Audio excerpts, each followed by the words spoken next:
خود Arabic word کو ہونا میں چاہیے وہی تھا. کہہ رہا ہوں نا کہ وہ کمپرومائز کر رہے ہیں. compromise کر رہے ہیں. ابھی 4-6 دن پہلے اسرائیل کا ایک جہاز سعودی عربیہ میں اترا ہے فنی خرابی یا پیٹرول کی کمی کی وجہ سے, اور اتنی مہمان نوازی کی گئی ہے اس کے مسافروں کی. سہیل صاحب, بات یہ ہے کہ آپ جہاز کو چھوڑیں, آپ یہ مجھے بتائیں کہ کیا ہم یہودیوں کی مصنوعات استعمال نہیں کرتے؟ بالکل کرتے ہیں. ہم تو ان کی میڈیسن استعمال کرنا چھوڑ دیں. بلکہ سارا ان کی جو میڈیسن ہے وہ چھوڑ دیں تو مد مقابل اگر دوسری میڈیسن ہے تو ہم کہتے ہیں یہ کچھ نہیں ہے. تو میڈیسن ہم ان کی استعمال کیوں کر رہے ہیں؟ تو ہمیں پھر پتہ کیا, یہ ایک منافقانہ رویہ ہے. جو ہمارا مذہبی طبقہ ہے نا, وہ جب یہ بات کرتا ہے کہ جی پوری دنیا میں سودی نظام ہے, اچھا وہ سودی نظام کہتا ہے کہ اللہ اور اس کے رسول کی جنگ ہے اور یہ بڑی خطرناک چیز ہے, سارا کچھ ہے. اچھا یہ پورے کا پورا جو معاشی نظام ہے نا, یہ انہی کے پنجے کے اندر جکڑا ہوا ہے.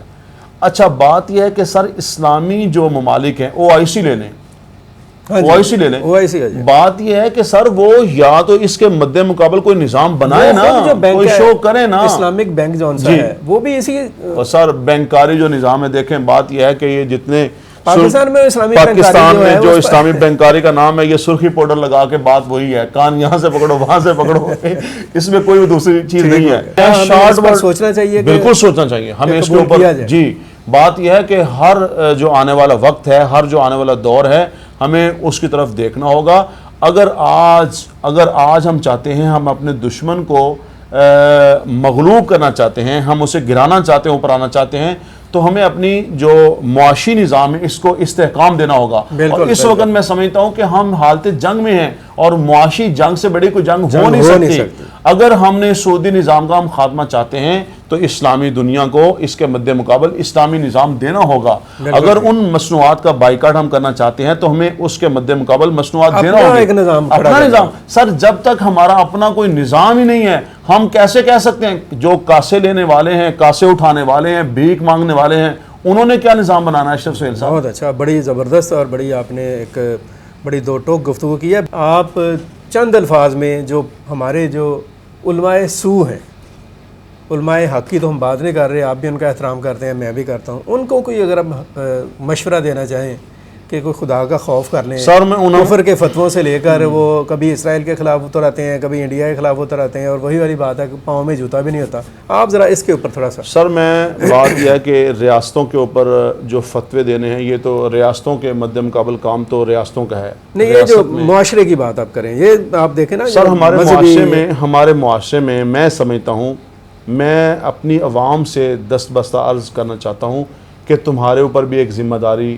آتی ہے. وہ یہ ہے, اگر منبر و محراب سے کوئی شخص قرآن و سنت نہیں بیان کرتا اور وہ گالیاں دے رہا ہے, تو خدا را نیچے سے سبحان اللہ کہنا بند کر دیجیے. جزاک اللہ, بہت شکریہ حضرت صاحب, آپ کا بہت وقت لیا اور آپ نے بہت ہی جامع بڑی مفصل گفتگو کی. اور ویورز آپ نے جیسے سنا, یہ ایک ایسی مختلف اور ایک منفرد آواز ہے جو دراصل بظاہر لگتا ہے ایسے ہے کہ ہماری جو ایک روٹین کا ایک جو مذہبی ایک سٹرکچر ہمیں دکھایا جاتا ہے اس کے مطابق نہیں ہے, لیکن دین اسلام کی جو حقیقی تعلیمات ہیں اس سے یہ بڑی ہم آہنگ ہے.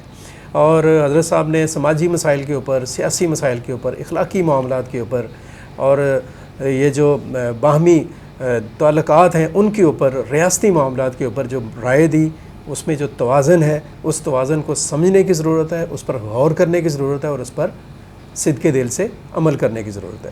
ہم حضرت صاحب سے مختلف ایشوز کے اوپر اور بھی نشستیں رکھیں گے, ملاقات ہماری جاری رہے گی. آپ کے بھی ذہن میں اگر کوئی سوال ہو, کوئی بات ہو, تو آپ ضرور ہمیں ان باکس میں بھیجیے. ہم ان سوالوں کے ساتھ بھی ان کے ساتھ حاضر ہوں گے, بیٹھیں گے, بات کریں گے.